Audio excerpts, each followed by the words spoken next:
Aloha, beloveds. Thank you so much for tuning in on this beautiful night, this beautiful evening.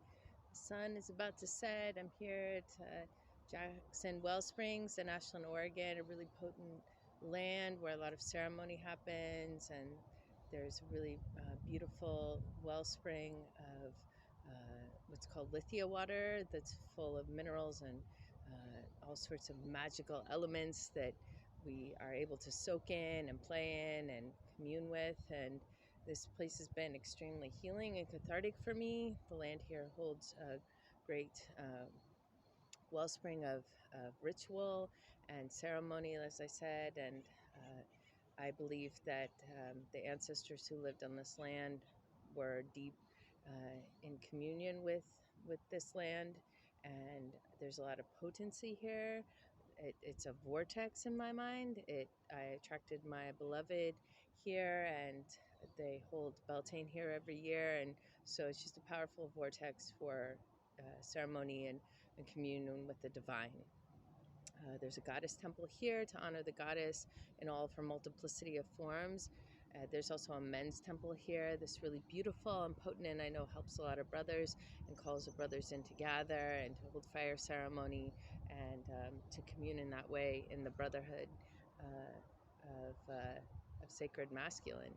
And the maypole is still there. I can actually see the maypole from this vantage point, and I took part in the Beltane Services this year, and it really affected me greatly and changed my life. And so what I'd like to speak to tonight is a dream work, a dream weaving circle that I'll be opening up a space for. It's an initial launching that's going to be happening this Monday in Ashland, Oregon at a very potent, beautiful temple space called the Chalice Temple.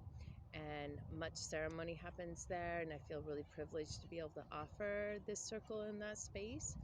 And the intention behind the Dreamwork Circle is for soul recovery, to commune with pieces of our soul that may have been lost through trauma, through difficult, challenging experiences in our life, and to call them back through the dream world, and to commune with younger versions of ourselves, alternate versions of ourselves, to commune with ancestors, to commune with animal spirits.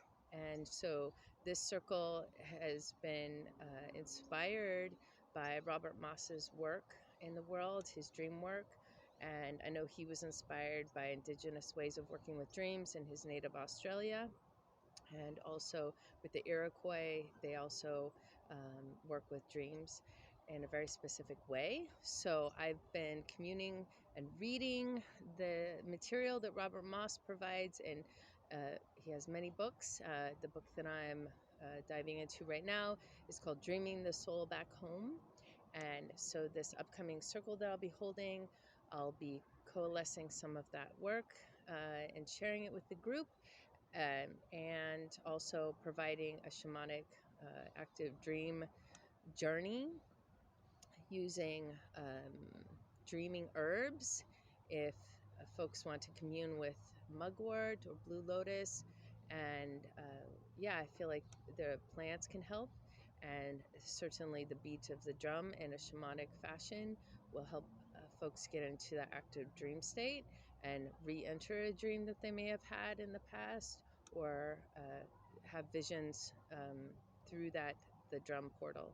And so there's different techniques to help guide people into that realm. And certainly the drum is an ancient tool that shamans have been using for millennia, and it's extremely effective. So what else I wanted to say about the Dream Circle coming up is that there'll also be a dream share, an opportunity to share dreams that you may have had in the past or recently, and receive reflections from folks in the group as to what those symbols may mean, and also just be able to share from your own heart what you think they may mean for yourself.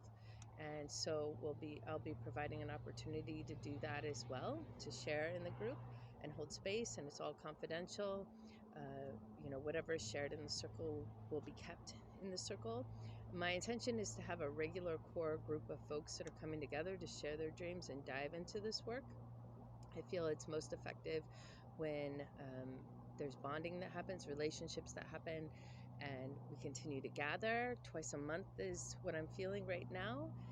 And yeah, I feel it's a real opportunity to bond and to form relationships, lifelong relationships through this work.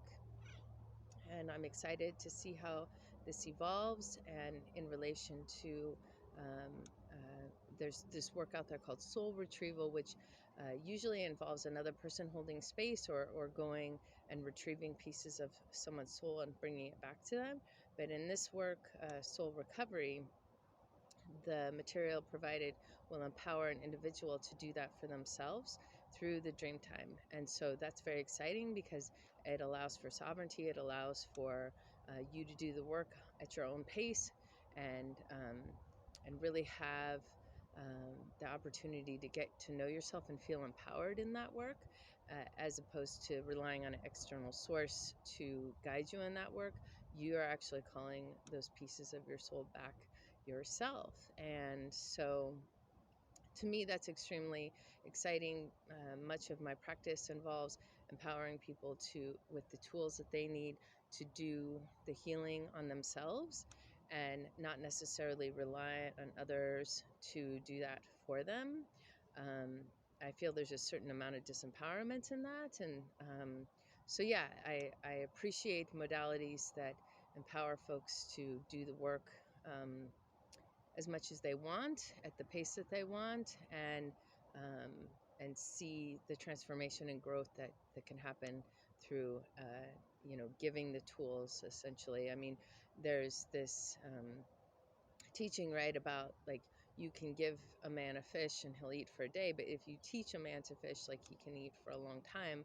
So that's at the crux of um, I feel in my offerings to the world is to help teach. I am a teacher by trade, and I think ultimately at my heart center, my soul mission here on earth is to teach, to gather information and gather wisdom and gather knowledge and to disseminate it and incorporate and integrate it into my life and experience it and try it out and get that experiential learning, and then teach to others who are interested in that in a way that they can disseminate and incorporate. And so it becomes this network, right? We're networking together.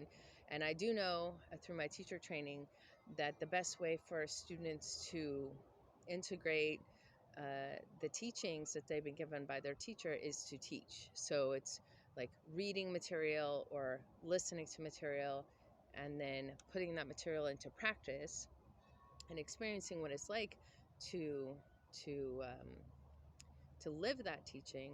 But then ultimately, in order to really integrate that teaching, um, it is also sharing that teaching, paying it forward and explaining to somebody what the teaching is in your own words. There's a lot of power in that. So that's what I'm hoping for, that this group will empower folks to become the teacher, uh, and teach to others. And yeah, just share, be vulnerable, be open, trust ourselves. Dream time is super powerful and can be super confusing and overwhelming for a lot of folks. And I'm just really, really curious about how I can help illuminate this area, because everyone dreams, so everyone has the potential to do this work. And as Robert Moss says, even if you haven't had a dream recently, you certainly can remember a dream from some point in your life, and you can re-enter that dream through the shamanic drumming. And he has techniques for that. And so I'm excited to share that and to learn more through the sharing. And I just really want to encourage folks, if you're not in Southern Oregon, you can't join the circle and you're interested in that, please feel free to reach out to me, and I'm happy to talk to you about this work and happy to hold space for you in one-on-one consultations and sessions.